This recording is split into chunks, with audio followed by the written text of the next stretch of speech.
नमस्कार दोस्तों, आप सभी का स्वागत है अनअकैडमी के इस यूट्यूब चैनल पे। Crack UPSC CSC GS with India's largest learning platform पर मैं ज्ञान तिवारी आप सभी का स्वागत करता हूं।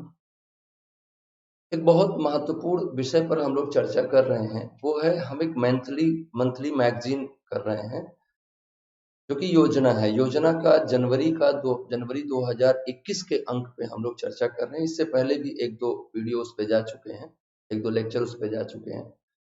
आगे के लेक्चर में, आज के लेक्चर में हम लोग बात करने वाले हैं, जैसा कि आप जानते हैं कि जनवरी के योजना में इंडिया @75 उसका कवर स्टोरी है।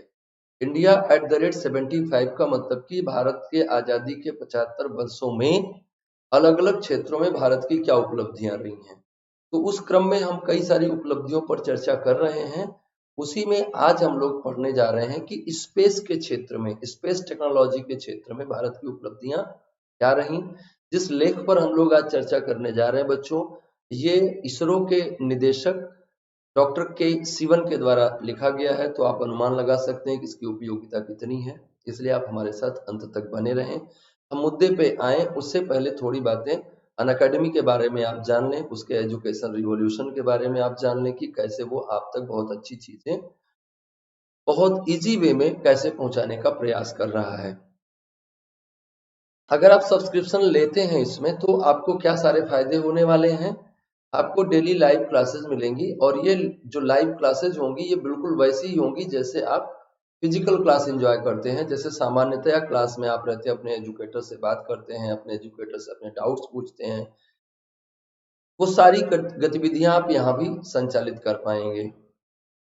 जो कोर्सेज आपको इन क्लासेज में पढ़ाए जाएंगे वो बहुत ही स्ट्रक्चर्ड नेचर के होंगे। स्ट्रक्चर्ड नेचर का मतलब ये है कि वो इस तरह से बनाए जाएंगे जिससे आपको आसान से आसान तरीके से वो बात समझ में आ जाए, आपके पास सुरक्षित रह जाए, आप उसको अपनी परीक्षा में सबसे बेहतर तरीके से यूटिलाइज कर पाए। इन सारी बातों को ध्यान में रखते हुए कोर्सेज को स्ट्रक्चर किया जाता है बच्चों। लाइव टेस्ट और क्विजेस ये तरीका है आपको अपनी प्रिपरेशन को इवेल्युएट करने का। और इवेल्युएशन मुझे लगता है कि मनुष्य के जीवन की सबसे आवश्यक क्रिया है। तो तैयारी कर रहा है, किसी लक्ष्य को पाना चाह रहा है, तब तो बहुत ही आवश्यक हो जाता है कि वो ये तय कर पाए कि वो अपने लक्ष्य की ओर कितना बढ़ रहा है। इसलिए अनअकैडमी ने आपको अपने आप को इवेल्युएट करने के लिए मॉक टेस्ट एंड क्विजेस के माध्यम से रेगुलर प्लेटफॉर्म प्रोवाइड करती है कि आप जो है अपने आप को इवेल्युएट करते रहें। अनलिमिटेड एक्सेस मिलेगा बच्चों। अनलिमिटेड एक्सेस का मतलब बहुत सारी चीजें मिलने जा रही हैं आपको। 15,500 से अधिक कोर्सेज मिलने जा रहे हैं, 100+ टॉप एजुकेटर्स मिलने जा रहे हैं। इन सबके कोर्सेज को आप पढ़ पाइएगा, उनके रिकॉर्डेड वीडियोज को देख पाइएगा, उनके पीडीएफ डाउनलोड कर पाइएगा। बहुत सारा रीच आपका बढ़ जाएगा, आपकी तैयारी बहुत आसान हो जाएगी। और इसके लिए क्या करना है आपको, इसके लिए तो सबसे पहला काम अनअकैडमी लर्निंग एप्लीकेशन डाउनलोड करना है। कहाँ मिलेगा? गूगल प्ले स्टोर पे मिलेगा, जहाँ से सारे एप्लीकेशन आप ढूंढते हैं आलतू फालतू के, वहीं से आप इसका भी ढूंढिए। ऐप स्टोर पे मिल जाएगा अगर आप आईफोन यूजर हैं तो। क्या करेंगे, वहां जाएंगे और ज्ञान तिवारी को सर्च करेंगे। तो मैं हूं ज्ञान तिवारी, 15 वर्षों से आप लोगों के साथ काम कर रहा हूं। एमए इन एंशिएंट हिस्ट्री और आर्कियोलॉजी हमारा एकेडमिक्स है। ज्ञान तिवारी लाइव टेलीग्राम चैनल पे आप हमें फॉलो कर सकते हैं। इसके अलावा अनअकैडमी के प्रोफाइल पे भी आप हमें फॉलो कर सकते हैं। प्रिपेयर विद 100+ टॉप एजुकेटर्स, बहुत सारे टॉप एजुकेटर्स हैं हमारे पास। आप उनके साथ अपनी प्रिपरेशन को बहुत बेहतर कर सकते हैं। ये टॉप एजुकेटर्स जो हैं हमारे, यहाँ तक पहुंचने के लिए सिर्फ आपको एक सब्सक्रिप्शन भर की देरी है। इन सारे एजुकेटर्स को आप पढ़ पाइएगा, इनके एक्सपर्टाइजेशन को बेनिफिट ले पाइएगा। आपके कोर्स को बहुत कॉम्प्रिहेंसिवली कवर करने के लिए 15,500 से अधिक कोर्सेज चला रहा है अनअकैडमी।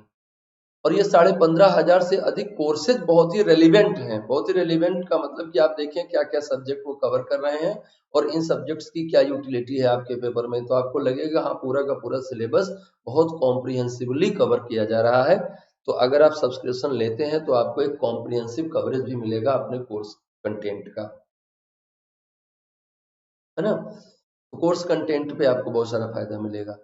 फिर जो है यूपीएससी, अच्छा अब आपको सवाल यह है कि अगर आप सब्सक्रिप्शन लेंगे तो क्या लेंगे। सब्सक्रिप्शन लेंगे तो आपके पास दो विकल्प बनते हैं, आइकॉनिक और प्लस का। अगर आप प्लस में जाते हैं तो कुछ चीजें मिलेंगी, आइकॉनिक में जाते हैं तो कुछ ज्यादा चीजें मिलेंगी।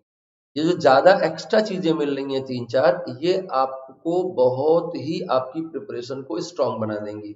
और किसी भी बच्चे को अपनी तैयारी के लिए इनकी बहुत आवश्यकता भी होती है। एक पर्सनल कोच, मैं तो कहता हूं कि तैयारी के लिए तो कतई होना चाहिए आपके लिए, वरना तो आपको पूरे जीवन में एक पर्सनल कोच होना चाहिए कि आप जहां अपनी हर दुविधा को शेयर कर सकें। तैयारी कर रहे हैं एक लक्ष्य के लिए, तो वहां पर भी आपके पास एक ऐसा होना चाहिए कोच, टीचर, जिसको आप अपनी सारी समस्या बता सकें और उस समस्या को ध्यान में रखते हुए वो क्या करे, आपकी चीजों को आपके वे में मैनेज करके बता देगा। बच्चों, ये बहुत जरूरी पार्ट होता है अपनी प्रिपरेशन का, है ना।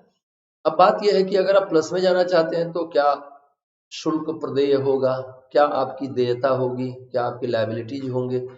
तो आपको 9,000 से लेकर 90,000 तक का शुल्क बताया गया है। इस शुल्क को आप भुगतान कर सकते हैं 1 महीने से लेकर 36 महीने तक के लिए, लेकिन आपका सब्सक्रिप्शन कम से कम 12 से 24 महीने का होना चाहिए, ताकि आप पूरे सिलेबस को प्रॉपरली गो थ्रू कर सकें, पूरे सिलेबस को प्रॉपरली समझ सकें। किसी भी प्लान में एडमिशन लेने पर आपको 10% का डिस्काउंट मिलेगा और इसको अवेल करने के लिए आपको एक रेफरल कोड की जरूरत पड़ती है। आप हमारा रेफरल कोड ज्ञान यूज करें, इससे आपको 10% का डिस्काउंट मिलेगा। आप आइकॉनिक में जाना चाहते हैं, आपको देखें ना, पर्सनल कोच मिल जाएगा, एक्स्ट्रा आपको daily question and answer practice करवाई जाएगी। बहुत इसेंशियल पार्ट है ये। समझिए कि राइटिंग इतना इंपॉर्टेंट रोल प्ले करता है आपके सिलेक्शन में। जैसे कि आप सब्जी में सारा मसाला डाले हों और नमक न डाले हों तो सब्जी वैसे ही बन जाएगी, कोई खाएगा नहीं उसको। ऐसे ही आपको बहुत सारी चीजें आती हों लेकिन आप उसका एक्सप्रेशन न कर पाए तो उसका कोई वैल्यू नहीं रह जाएगा। स्टडी प्लानर और पर्सनलाइज फीडबैक, ये सारी चीजें आपको इसके साथ जुड़ के मिलेंगी आइकॉनिक में। आइकॉनिक की फीस जो है आप ये देख रहे हैं और बहुत जल्दी ही इसकी फीस बढ़ने वाली है, इसलिए फीस बढ़े उससे पहले आप अगर आइकॉनिक की ओर देख रहे हैं तो आपको सब्सक्रिप्शन ले लेना चाहिए 25 जनवरी से पहले पहले। इसमें भी आपको 10% का डिस्काउंट मिलेगा किसी भी फीस में, और इस डिस्काउंट को अवेल करने का तरीका क्या है, एक रेफरल कोड चाहिए होगा, वो आप हमारा यूज करेंगे। हमारा रेफरल कोड क्या है, ज्ञान, GYAN, ज्ञान यूज करेंगे। यूपीएससी सीएससी ऑप्शनल में जाना चाहते हैं तो उसके लिए देखिए आपके पास क्या विकल्प हैं। आप 1 महीने से लेकर 36 महीने तक के विकल्प आपके पास हैं। इनमें फीस जो है 5,000 से लेकर 50,000 तक है। जिस भी विकल्प पर जाएंगे आपको 10% का डिस्काउंट मिलेगा। उस डिस्काउंट को अवेल करने के लिए GYAN नाम का कोड यूज करना होगा।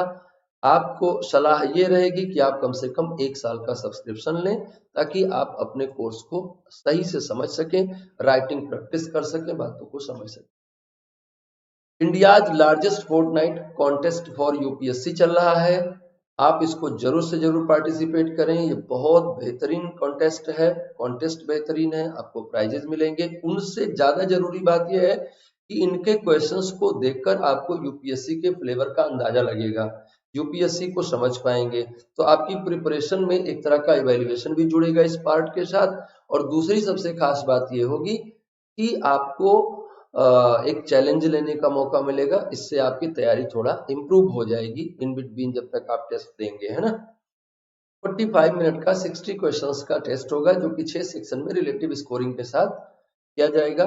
फोर्टनाइट कंटेक्स्ट है, हर अल्टरनेट संडे को ये ऑर्गेनाइज किया जाता है। अगर आपकी रैंक 1 से 3 आती है तो देखिए आपको 3 महीने का UPSC CSC GS plus subscription मिलेगा। और अगर आपकी रैंक 4 to 150 आती है तो आपको 1000 रुपीज के अमेजन वाउचर्स मिलेंगे, जहां से आप शॉपिंग कर पाएंगे अपने जरूरत की चीजों का, है ना। बच्चों, आपकी तैयारी को बहुत बेहतर करने के लिए अनअकैडमी ने कुछ बैचेज भी लॉन्च किए हैं हाल फिलहाल में, और आप देख रहे हैं कि हर मंडे को बैचेज रेगुलर बेसिस पे आ रहे हैं। और ये बैचेज 3 तरह के हैं। उन बच्चों को फोकस किया जा रहा है जो 2021 अटेम्प्ट कर रहे हैं, उनको फोकस किया जा रहा है जो 2022 अटेम्प्ट कर रहे हैं, और उनके लिए है जो 2023 अटेम्प्ट कर रहे हैं। 2021 वालों के लिए तो काउंटडाउन चल रहा है, मतलब उनके लिए उल्टी गिनती शुरू हो गई, जहां से आप दिन गिनना शुरू कर चुके हैं। तो उल्टी गिनती कब करते हैं हम? उल्टी गिनती जब रॉकेट लॉन्चिंग करते हैं तब करते हैं, और जब हम उल्टी गिनती कर रहे होते हैं तो हर गिनती के साथ जुड़ी हुई कुछ चीजें होती हैं, उनको चेक कर रहे होते हैं। तो बिल्कुल आप उसी उसी प्रोसेस में हैं कि अब आप अपनी गलतियों को समाप्त कर लें, जो भी कमियां रह गई उनको समाप्त कर लें, और 2021 को बिल्कुल श्योर शॉट सेलेक्ट हो जाएं। इसी बात को ध्यान में रखते हुए अनअकैडमी 2021 के लिए CSC 2021 के लिए एक 6 मंथ का बैच अनाउंस कर रही है। इससे पहले भी कई बैचेज इस तरह के स्टार्ट हुए हैं। एक और batch is going to start from 25 of January. आप जरूर से जरूर इसको ज्वाइन करें। 2022 के लिए क्या है? अच्छा, ये बैचेज होंगे कैसे? ये बैचेज आपको बाइलिंगुअल भी मिलेंगे, हिंदी में मिलेंगे और इंग्लिश में मिलेंगे। आप अपनी पसंद के हिसाब से हिंदी, इंग्लिश और बाइलिंगुअल तीनों भाषाओं में आप इसको ज्वाइन कर पाएंगे। अगर आप 1 साल के लिए तैयारी कर रहे हैं, 1 साल का मतलब कि 2022 के लिए प्रिपेयर कर रहे हैं, तो भी आपके लिए बैच उपलब्ध है। और ये बैच भी बाइलिंगुअल हिंदी और इंग्लिश में है। 25 जनवरी से स्टार्ट हो रहा है। आप अपनी पसंद के हिसाब से इस बैच को ज्वाइन कर सकते हैं। अगर आप 2023 के एस्पायरेंट हैं तो भी आपके लिए फाउंडेशन बैच 2 साल का लॉन्च किया गया है, जो कि आप बाइलिंगुअल भी ज्वाइन कर सकते हैं, हिंदी में भी और इंग्लिश में भी ज्वाइन कर सकते हैं। 25 जनवरी से NCERT batch for UPSC CSC prelims भी स्टार्ट हो रहा है। आप इनको भी देख सकते हैं। बाइलिंगुअल और हिंदी इंग्लिश दोनों सभी माध्यमों में ये बैच उपलब्ध हैं। आप इनको भी ज्वाइन करें, इनसे भी जुड़ें आप। जैसा कि मैंने पीछे आपको बताया कि आइकॉनिक प्राइस हाइक हो रहा है, तो बीट द प्राइस हाइक है ना, आप उससे पहले ही एडमिशन ले लें, 25 से पहले ही अपने आप को एनरोल कर लें, ताकि इस प्राइस हाइक से बच सकें। और बहुत जरूरी पार्ट है आपकी तैयारी का। आइकॉनिक बहुत बेहतर विकल्प है आपकी तैयारी का। जैसा कि हम आपको बताते हैं कि अनअकैडमी एजुकेशन रिवॉल्यूशन चला रहा है, जिसके तहत वो चाहता है कि कम से कम पैसे में आपको बेहतर से बेहतर शिक्षा मिल सके। और उस क्रम को आगे बढ़ाने की व्यवस्था में अनअकैडमी ने कॉम्बो प्लान डिजाइन किया, और उस कॉम्बो प्लान में 2 तरह का प्लान है। एक में जीएस प्लस का है, सॉरी, एक में जीएस आइकॉनिक का है और एक में जीएस प्लस का है। अगर आप ऑप्शनल और आइकॉनिक जीएस लेंगे तो फीस थोड़ा सा ये रहेगी, और अगर जीएस प्लस का और ऑप्शनल लेंगे तो आपको ये फी पड़ेगी। और इसमें भी आपको 10% का डिस्काउंट मिलेगा। इस डिस्काउंट को अवेल करने के लिए आपको एक रेफरल कोड की जरूरत पड़ेगी। आप हमारा रेफरल कोड ज्ञान यूज करेंगे। ये थी जानकारी आपके लिए आवश्यक सूचना, जो कि आपको जरूर से जरूर मिलनी चाहिए थी। आप इसके हिसाब से अपनी तैयारी को मैनेज करेंगे। अब बच्चों हम आते हैं मुद्दे पर। तो मुद्दा हमारा क्या है? मुद्दा है आज का अंतरिक्ष में भारत की सफल उड़ान।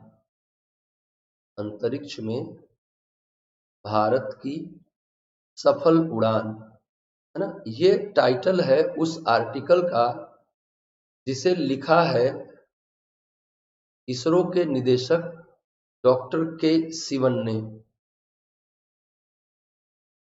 उद्देश्य क्या है इसको लिखे जाने का? उद्देश्य है इसको लिखे जाने का India@75। जैसा कि मैं पीछे से बता रहा हूं, India@75 बच्चों क्या है? योजना के जनवरी 2021 के अंक का कवर स्टोरी है ये। मतलब इसमें इस बात पर ये योजना का यह अंक इस बात पर फोकस्ड है कि पिछले 75 वर्षों में आजादी के बाद विभिन्न क्षेत्रों में हमारी उपलब्धियां क्या रही। इस क्रम में हम शिक्षा के क्षेत्र में उपलब्धियों की बात करेंगे, उद्योग के क्षेत्र में उपलब्धियों की बात करेंगे, कृषि के क्षेत्र में उपलब्धियों की बात करेंगे क्रमिक रूप से। इसमें इससे पहले हम लोगों ने विदेश मामलों में हमारी क्या पहुंच रही है, विदेश मामलों में India@75 क्या रहा है, कैसे उसने वैश्विक परिदृश्य पर अपने आप को एक सशक्त दावेदार के रूप में प्रस्तुत किया पिछले 75 वर्षों में। इस पर आपने एक आर्टिकल देखा पीछे की क्लास में। फिर पेरिस के जलवायु समझौते पर एक आर्टिकल आपने देखा India@75 में से। और आज आप देख रहे हैं अंतरिक्ष में भारत की सफल उड़ान, जो कि डॉक्टर के सिवन के द्वारा लिखा गया एक आर्टिकल है। और इसी से आप अंदाजा लगा सकते हैं कि इसका महत्व क्या है। डॉक्टर के सिवन इसरो के निदेशक हैं। तो इनके द्वारा लिखे गए लेख कितने महत्वपूर्ण हो सकते हैं और आप 75 वर्ष की अपनी उपलब्धियों को कितना बेहतर तरीके से समझ सकते हैं। आप जानते हैं कि ISRO is pride of India.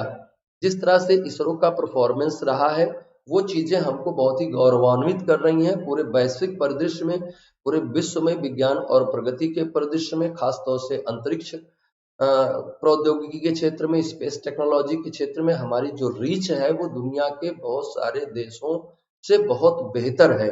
जिसमें हम दुनिया के विकसित देशों की बात कर रहे हैं, अमेरिका, पूर्व सोवियत संघ, चाइना, जर्मनी, जापान, इनके समकक्ष हम खड़े हुए हैं, खास तौर से स्पेस टेक्नोलॉजी के क्षेत्र में। तो ये कैसे हुआ बच्चों, क्या हुआ, कहां से शुरू हुआ? 1962 में अंतरिक्ष अनुसंधान पर एक राष्ट्रीय समिति का गठन किया गया। 63 में अंतरिक्ष कार्यक्रम की औपचारिक शुरुआत की गई। 69 में इसरो बनाया गया। 70 का दशक हमारा क्या रहा? प्रयोगात्मक दशक रहा।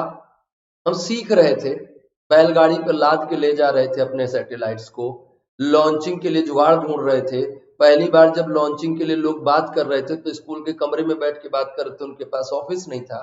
तो वहां से यात्रा करके और आज हम मंगल पर, और हम गगनयान की बात कर रहे हैं, हम आदित्य की बात कर रहे हैं, हम सूरज पे मिशन करने का जुगाड़ सोच रहे हैं, बगल वाले ग्रह शुक्र पे मिशन करने का प्रयास कर रहे हैं, मंगल पे हमने किया है, चंद्रमा पे 2 किया है। और ये सारी उपलब्धियां निश्चित तौर पर एक सीक्वेंस बनाती हैं। ये जहां से हमने शुरू किया और वर्तमान समय में जहां हम अंतरिक्ष के क्षेत्र में खड़े हैं, निश्चित तौर पर ये बहुत ही गौरवान्वित करने वाली बात है और इसके बारे में हमारे बच्चों को जानकारी होनी बहुत जरूरी है। आप बीइंग एस्पायरेंट ऑफ यूपीएससी, आपको बहुत जरूरी है जानना कि कैसे हमारी प्रगति की कहानी आगे बढ़ती है, कैसे हम वर्तमान समय तक पहुंच जाते हैं। और हमारा जो ये अंतरिक्ष कार्यक्रम है, इस पर कई बार सवाल खड़े होते हैं कि हमारे जैसे गरीब देश में, भारत, हालांकि भारत गरीब देश नहीं है, अभी वो कुछ तरह से गरीब देश नहीं है, लेकिन कई बार ऐसे सवाल खड़े हुए। जब ये प्रारंभ में ये क्रिया शुरू की गई तो बहुत सारे लोगों ने सवाल खड़े किए कि ऐसे गरीब देश में अंतरिक्ष अनुसंधान पर इतने सारे धन को व्यय करने की आवश्यकता क्या है। तो ये आरोप लगाया जाता है, लेकिन यह आरोप निराधार है, क्योंकि इसरो के द्वारा जो अनुसंधान किए गए या अंतरिक्ष के क्षेत्र में भारत की जो उपलब्धियां रही, न केवल उन्होंने भारतीय अर्थव्यवस्था को उससे लाभ हुआ है, बल्कि लोगों के जीवन स्तर, शिक्षा, सूचना, संचार, बहुत सारी चीजों पर इसका बहुत गहरा प्रभाव रहा है।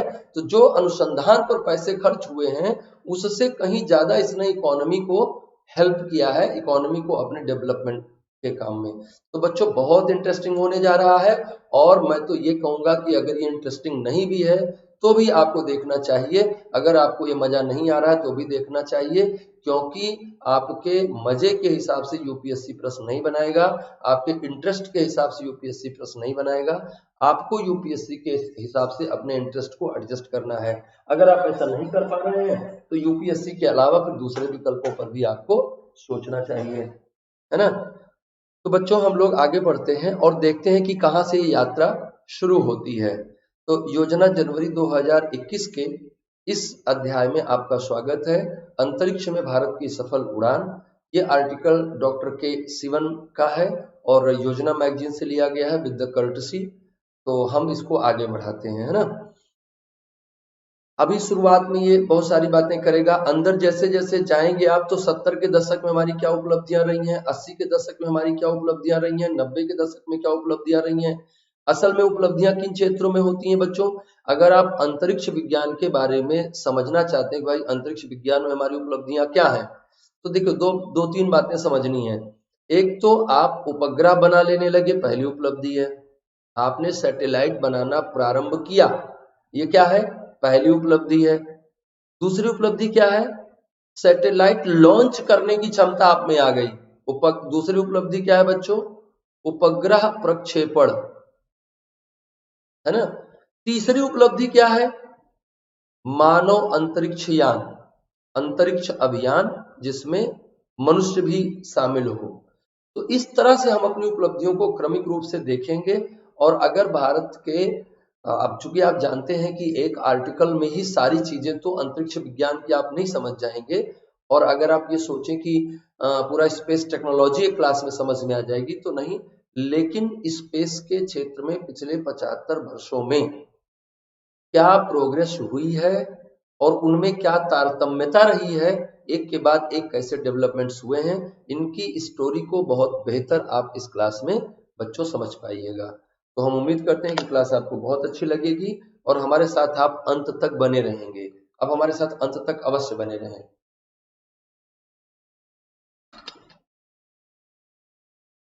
इस लेख में डॉक्टर के सीवन के इस लेख में कुछ चीजें हम मेरे द्वारा भी कुछ इनपुट्स डाले गए हैं, तो उनको भी आप इसके साथ जोड़ के सीख पाएंगे, है ना। तो देखिए कहां से शुरू करते हैं। भारतीय अंतरिक्ष कार्यक्रम अपनी स्थापना के 75 वर्षों में एक लंबा रास्ता तय कर चुका है। तिरुवनंतपुरम के पास थुम्बा में 1960 के दशक की शुरुआत में स्थापित साउंडिंग रॉकेट लॉन्च सुविधा से यह एक विशाल विश्व स्तरीय अंतरिक्ष शक्ति के रूप में परिपक्व हुआ है। कहाँ है थुम्बा? ये रहा। यहाँ से साउंडिंग रॉकेट सबसे पहली बार साउंडिंग रॉकेट लॉन्च करने की सुविधा विकसित की गई। छोटा सा केंद्र था, लेकिन आज हम विश्व की महाशक्ति बने हुए हैं अंतरिक्ष के क्षेत्र में। इसरो आज अपने प्रक्षेपण केंद्रों, ट्रैकिंग केंद्र का मतलब जहां प्रक्षेपण केंद्र मतलब जहां से उपग्रह लॉन्च किए जा रहे हैं, ट्रैकिंग सेंटर्स का मतलब जहां से उनकी गतिविधियों पर नजर रखी जा रही है या उनके द्वारा भेजे गए संकेतों पर अध्ययन किया जा रहा है, उनको ट्रैकिंग सेंटर्स के नाम से आप जान सकते हैं। अनुसंधान तथा विकास सुविधाओं, विनिर्माण और डाटा प्रोसेसिंग इकाइयां, जो हमको डेटा मिलते हैं उनको प्रोसेस करके हम उस लायक बना देते हैं जिससे आप उनको समझ पाए। तो इस पूरी प्रक्रिया में एक पूरा नेटवर्क पूरे देश में फैला हुआ है, जो कि सभी अत्यधिक परिष्कृत और जटिल प्रौद्योगिकी गतिविधियों में लगी हुई है, जहां बहुत एडवांस लेवल की टेक्नोलॉजी यूज करते हैं और बहुत बेहतर तरीके से चीजों को कर रहे हैं। तो ये तो एक इंट्रोडक्शन है कि 75 वर्षों में हम कहां से कहां पहुंचे। इंट्रोडक्शन में ही हम आगे बढ़ रहे हैं। अंतरिक्ष युग की शुरुआत करने वाले पृथ्वी के पहले कृत्रिम उपग्रह स्पुतनिक 1 कहां से छोड़ा गया? ये पूर्व सोवियत संघ के द्वारा छोड़ा गया ये पहला उपग्रह है स्पुतनिक फर्स्ट। के प्रक्षेपण के मुश्किल से 5 साल बाद भारतीय अंतरिक्ष अनुसंधान पर राष्ट्रीय समिति का गठन किया गया, है ना। इन्होंने 1957 में लॉन्च किया था स्पुतनिक फर्स्ट। 1957 को कैसे याद रखेंगे? 1857 से याद रखेंगे रिवोल्ट ऑफ इंडिया हुआ। 1757 में कुछ हुआ। 1757 में क्या हुआ? शिवाजी और मराठों के बीच संघर्ष हुआ, ऐसे याद रखना है ना। प्लासी का युद्ध हुआ। 1657 में क्या हुआ? शिवाजी मुगलों के साथ युद्ध हुआ। तो आप ऐसे 100 साल के डिफरेंस पे 1657, 1757, 1857, 1957, 2057 के लिए हम लोग वेट कर रहे हैं अभी, है ना। क्या होता है देखेंगे, उसको नोट करेंगे हम लोग। तो आप याद रखेंगे 1957 में स्पुतनिक फर्स्ट को छोड़ा गया, जो कि पहला कृत्रिम उपग्रह था, पृथ्वी से लॉन्च किया गया, है ना। उसी के 5 साल बाद देखे ना 1962 में मामूली सा काम हुआ। क्या हुआ? भारतीय राष्ट्रीय समिति का गठन किया गया। किस लिए किया गया? अंतरिक्ष अनुसंधान के लिए। तो अंतरिक्ष अनुसंधान पर भारतीय राष्ट्रीय समिति का गठन 1962 में किया गया, जो कि वर्तमान समय को अगर हम देखेंगे, वर्तमान उपलब्धियों को देखेंगे तो हमको लगेगा क्या वो छोटा सा काम हुआ था। उसके बाद से भारत ने आज अंतरिक्ष के क्षेत्र में महत्वपूर्ण योगदान करने वाले देशों में अपनी जगह बनाई है, बहुत महत्वपूर्ण है। तो स्पुतनिक फर्स्ट के प्रक्षेपण के महत्वपूर्ण दूरदर्शी निर्णय और बाद में कार्यक्रम को आगे बढ़ाने वाले लोगों के मजबूत इरादे ने भारत को अंतरिक्ष प्रौद्योगिकी में महारत हासिल करने में मदद दी। भारतीय अंतरिक्ष कार्यक्रम की औपचारिक शुरुआत 21 नवंबर 1963 को केरल की राजधानी तिरुवनंतपुरम के निकट मत्स्य स्थल थुम्बा में नाइक अपाचे साउंडिंग रॉकेट के प्रक्षेपण से मानी जाती है। बच्चों ये पॉइंट नोट करके रखेंगे आप, है ना। आपके लिए ये क्लास पीटी के लिए भी इंपॉर्टेंट है, मेंस के लिए भी इंपॉर्टेंट है। मेंस में कहाँ आएगा? ये मेंस में पेपर 3 के साइंस एंड टेक्नोलॉजी के सेक्शन में आएगा। पेपर इसके अलावा ये एसए के पेपर में आ सकता है, और ये आपको पीटी में कई सारे क्वेश्चन साइंस टेक्नोलॉजी के यहाँ से कवर हो जाएंगे आपके। तो आप अंत तक हमारे साथ बने रहें। ऐसे बहुत सारे फैक्ट हैं जो पीटी में पूछे जाएंगे और ऐसे बहुत सारे कॉन्सेप्ट हैं जो आपको मुख्य परीक्षा में आएंगे। तो ये जैसा कि आप जानते हैं कि ये स्टोरी, फैक्ट और कॉन्सेप्ट से लोडेड है ये सेशन, है ना। स्टोरी भी है, फैक्ट भी है, कॉन्सेप्ट भी है। तो आप ये तीनों चीजों को एंजॉय करिए, हमारे साथ अंत तक बने रहिए। बाद में तुम्बा एक अंतरराष्ट्रीय साउंडिंग रॉकेट लॉन्चिंग स्थल बन गया और भूचुंबकीय और अंतरिक्ष अनुसंधान के लिए, जियोमैग्नेटिज्म के लिए और स्पेस रिसर्च के लिए कई देशों के ऐसे रॉकेट भेजे गए, साउंडिंग रॉकेट भेजे गए यहां से, तुम्बा से, है ना। तो ये 1963 की बात है बच्चों, बिल्कुल शुरुआत की बात है, जब आपका कोई भी चीज सही नहीं था, बहुत स्थिति खराब थी, इकोनॉमिकली हम लोग बहुत कमजोर थे। यह ऐसा समय था जब भारतीय अंतरिक्ष कार्यक्रम के वास्तुकार, इनका नाम आपको हमेशा ध्यान रखना है, और भारत में स्पेस रिसर्च के संदर्भ में जो सबसे पहला नाम आता है वो कौन है, वो है डॉक्टर विक्रम साराभाई ने अंतरिक्ष अनुसंधान के लिए आवश्यक प्रौद्योगिकियों के विकास के लिए तुम्बा में एक अंतरिक्ष विज्ञान और प्रौद्योगिकी केंद्र की स्थापना की। इसरो के नाम से मशहूर भारतीय अंतरिक्ष अनुसंधान संगठन की स्थापना 1969 में की गई। डॉक्टर विक्रम साराभाई के प्रयास से हुआ। डॉक्टर विक्रम साराभाई जो है ये रहे doctor Vikram Sarabhai, father of Indian space program, भारतीय स्पेस प्रोग्राम के संस्थापक माने जाते हैं। इनके बारे में भी थोड़ी बातें हम लोग जान लेते हैं, जो कि आर्टिकल में नहीं है, ये थोड़ा अलग से इसमें इनपुट डाला गया है। डॉक्टर साराभाई के बारे में 4-5 बातें हम लोग कुछ जान लेते हैं। डॉक्टर साराभाई भारतीय अंतरिक्ष कार्यक्रम के जनक के रूप में जाने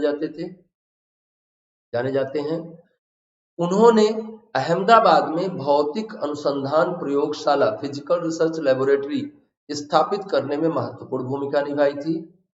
विक्रम साराभाई ने 11 नवंबर 1947 को अहमदाबाद में भौतिक अनुसंधान प्रयोगशाला की स्थापना की। 1966 से 1971 तक पीआरएल में काम किया, फिजिकल रिसर्च लेबोरेटरी में कार्य किया। वे परमाणु ऊर्जा आयोग के अध्यक्ष भी थे। एटॉमिक एनर्जी कमीशन बनाया गया था भारत में परमाणु ऊर्जा अनुसंधान के क्षेत्र में काम करने के लिए। सबसे पहले 1948 में बनाया गया था, बाद में परमाणु ऊर्जा विभाग बना दिया गया था। तो पहले ये परमाणु ऊर्जा आयोग बनाया गया था, बाद में परमाणु ऊर्जा विभाग बना दिया गया था। परमाणु ऊर्जा विभाग ने भारत में परमाणु का प्रयोग करके कैसे विद्युत उत्पन्न की जाए और आगे चलकर कैसे बम बनाया जाए, इन सब बातों पे अनुसंधान किया उसने, और दोनों ही क्षेत्रों में महत्वपूर्ण प्रगति करी। अन्य अहमदाबाद के उद्योगपतियों के साथ मिलकर उन्होंने Indian institute of management IIM Ahmedabad के निर्माण में भी मुख्य भूमिका निभाई। तो बहुत महत्वपूर्ण व्यक्तित्व हैं, कई सारे संस्थानों के साथ इनका नाम जुड़ा हुआ है। PRL Ahmedabad, IIM Ahmedabad, community science centre Ahmedabad, कला प्रदर्शन के लिए दर्पण अकेडमी अहमदाबाद। मृणालिनी साराभाई का नाम आप सुना होगा।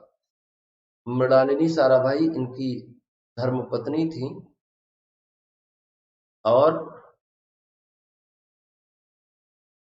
उन्हीं के नाम पर कला प्रदर्शन के लिए, उन्हीं के सहयोग से कला प्रदर्शन के लिए दर्पण नाम की अकेडमी बनाई गई अहमदाबाद में। विक्रम साराभाई अंतरिक्ष केंद्र तिरुवनंतपुरम, अंतरिक्ष उपयोग केंद्र space application centre SAC Ahmedabad, fast breeder test reactor FBTR Kalpakkam, परिवर्ती ऊर्जा साइक्लोट्रॉन परियोजना कलकत्ता, भारतीय इलेक्ट्रॉनिक निगम लिमिटेड ECIL हैदराबाद, भारतीय यूरेनियम निगम लिमिटेड UCIL जादूगुड़ा बिहार। ये सारे इनके प्रयासों का परिणाम है। इनमें सभी की स्थापना में विक्रम साराभाई का सहयोग है, योगदान है। इन्हें शांति स्वरूप भटनागर पुरस्कार से 1962 में सम्मानित किया गया। 1966 में भारत सरकार ने इन्हें पद्म भूषण सम्मान से, जो कि तीसरा सर्वोच्च नागरिक सम्मान है, और मरणोपरांत 1972 में पद्म विभूषण से सम्मानित किया। तो ये तो था थोड़ी जानकारी विक्रम साराभाई के संदर्भ में। अब हम बात करेंगे कि इसरो कहाँ पहुंचा, इसरो की बात कहाँ पहुंची। हम लोगों ने कहा कि भाई अंतरिक्ष अनुसंधान कार्यक्रम हमारे यहाँ 1962 में एक नवजात शिशु के रूप में आया। 1963 से हमने थुम्बा से एक साउंडिंग रॉकेट लॉन्च करके इसकी आधिकारिक औपचारिक शुरुआत कर दी, और फिर उसके बाद वहां से कई साउंडिंग रॉकेट समय समय पर छोड़े गए। आज वो बहुत विस्तृत हो गया है।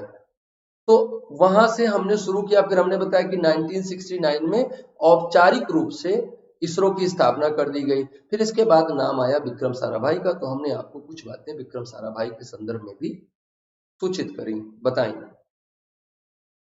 अब आगे की कहानी यह है कि इसरो आज एक बहुत प्रतिष्ठित संस्थान है जिसमें 18,000 से अधिक कार्यबल काम कर रहा है और प्रत्येक एक विशिष्ट क्षेत्र पर केंद्रित है। हमारे अंतरिक्ष कार्यक्रम में सार्वजनिक क्षेत्र के साथ साथ निजी क्षेत्र के उद्योग भी महत्वपूर्ण भूमिका निभा रहे हैं।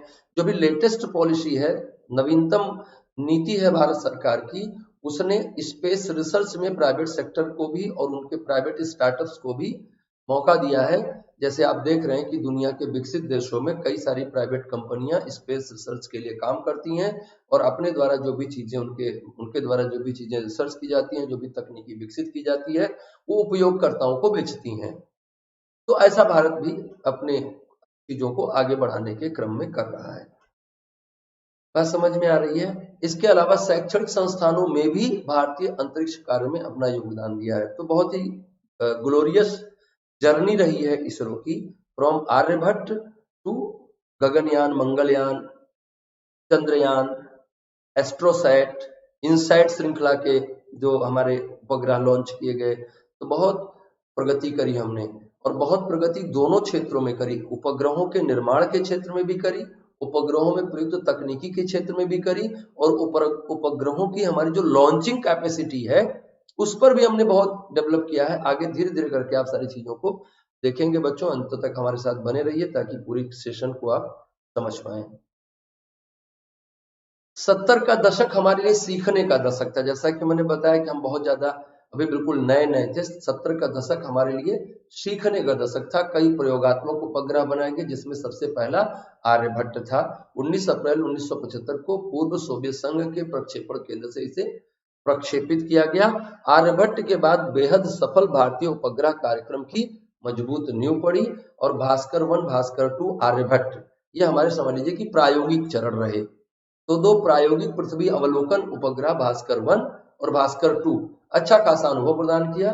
और इससे क्या हुआ, जो हमारी परिचालन दूर संवेदी उपग्रहों के परिचालन को और दूर संवेदी उपग्रहों के रिमोट सेंसिंग सैटेलाइट्स कहा जाता है इनको, रिमोट सेंसिंग सैटेलाइट्स के निर्माण का विश्वास पैदा हुआ। आज हम कहाँ हैं? रिमोट सेंसिंग उपग्रहों के क्षेत्र में विश्व के अग्रणी देश हैं। एप्पल विकसित किया हमने, है ना। एप्पल विकसित किया का मतलब है Ariane passenger payload experimental satellite हमने डेवलप किया। तो ये भी प्रायोगिक चरण ही रहा हमारा। भारत का पहला प्रायोगिक संचार उपग्रह APPLE Ariane passenger payload experiment, ये कैसा उपग्रह रहा? ये संचार उपग्रह रहा। आप देखिए टीवी चलाना और इस तरह की चीजों में जो कम्युनिकेशन के लिए यूज किए जाने वाले चीजें थी उनको हमने प्रयोग किया। उपग्रह एप्पल भारत में विकसित रॉकेट मोटर की मदद से जून 1981 में अपनी अंतिम भूतुल्यकालिक कक्षीय ग्रह में पहुंचा।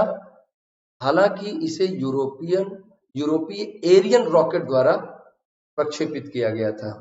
आर्यभट्ट के भास्कर 1 तथा भास्कर 2 के साथ ही एप्पल को बिना किसी लागत के प्रक्षेपित किया गया था, जो भारत की सफल अंतरराष्ट्रीय अंतरिक्ष सहयोग नीति को प्रदर्शित करता है। ऐसे नहीं थे, लेकिन हमने सेटिंग करी उनके साथ और हमारा लॉन्च हुआ। हाल में भारत न केवल भारतीय अंतरिक्ष यान पर विदेशी वैज्ञानिक उपकरणों को लेकर गया है, बल्कि उनका प्रक्षेपण भी किया है। लेकिन आप देख लीजिए बात शुरू कहां से हुई थी। ये दृश्य आप देख रहे हैं ना, एप्पल उपग्रह की बात आप कर रहे थे। तो उपग्रहों के क्षेत्र में एक और छलांग लगाने के अलावा 70 के दशक में इसरो ने 2 महत्वपूर्ण साइटों स्टैप किए ताकि टेलीविजन प्रसारण और दूरसंचार के लिए उपग्रहों के उपयोग का अनुभव प्राप्त किया जा सके। उससे पहले जब उपग्रह सैटेलाइट नहीं होते थे तो फिर सारा काम एटमॉस्फेयर के आयनोस्फेयर से रिफ्लेक्ट होने वाली वेव्स के माध्यम से होता था, जहां पे संचार बहुत बेहतर नहीं हो पाता था। तो हम कैसे संचार को, हालांकि इससे पहले दुनिया के विकसित देशों ने उपग्रह के आधार पर सैटेलाइट के आधार पर अपनी संचार प्रणाली को विकसित करने में सफलता पाई थी। भारत भी इस अनुभव को प्राप्त करना चाहा और 70 के दशक में प्राप्त किया। 18 जुलाई 1980 को सफल प्रक्षेपण SLV-3 का किया गया, जिससे भारत स्वयं के उपग्रह प्रक्षेपित करने की क्षमता वाले 6 चुनिंदा देशों में शामिल हो गया। 18 जुलाई 1980 को सैटेलाइट लॉन्चिंग व्हीकल 3 को विकसित किया गया, सफल परीक्षण किया गया, मतलब कि हम दुनिया के चुनिंदा 6 देशों में शामिल हो गए। 1980 के दशक में प्रक्षेपण यान प्रौद्योगिकियों का प्रयोग किया गया और SLV-3 की तुलना में अधिक सक्षम ASLV को विकसित किया गया। थोड़ा और एडवांस स्तर पे हम उपग्रह प्रक्षेपण के लिए उपयुक्त कर पाए अपने आप को। इसी अवधि के दौरान 93 में भारत का पहला बहुउद्देशीय ऑपरेशनल उपग्रह इनसेट IB का प्रक्षेपण किया गया। इसमें भारत के दूरसंचार, टेलीविजन प्रसारण और मौसम पूर्वानुमान क्षेत्रों में तीव्र और बड़ी क्रांति लाने की अपनी क्षमता का प्रदर्शन किया। इनसेट IB जो है, इसके आने से आपके यहाँ दो चीजें बहुत अच्छी हो गई। एक तो टेलीविजन प्रसारण बहुत आसान हो गया। टेलीविजन प्रसारण पहले जो आपको एंटीना घुमाना पड़ता था, अब थोड़ा वो आसान हो गया। तो टेलीविजन आसान हो गया, टेलीविजन प्रसारण आसान हो गया और मौसम पूर्वानुमान आसान हो गया। हालांकि बहुत सटीक अभी भी नहीं हो पाया। अभी आगे जो और उपग्रह आएंगे वो बहुत सटीक मौसम की जानकारी देने के लिए उपयुक्त होंगे। तो बड़ी तीव्र क्रांति लाने का क्षमता का प्रदर्शन किया। आज हमारे संचार उपग्रह हमारे आर्थिक बुनियादी ढांचे का एक अभिन्न अंग है। आप जान रहे हैं कि कितना सारा कम्युनिकेशन सैटेलाइट नहीं होते, आपके ट्रेन का संचालन, आपके हवाई जहाजों का परिचालन, आपके जो है इवन की आजकल तो बसों और कारों और ट्रकों में भी इस तरह का GPS सिस्टम के माध्यम से उनको देखा जाता है, कहाँ चल रहे हैं, कहाँ आ रहे हैं, कहाँ जा रहे हैं ना।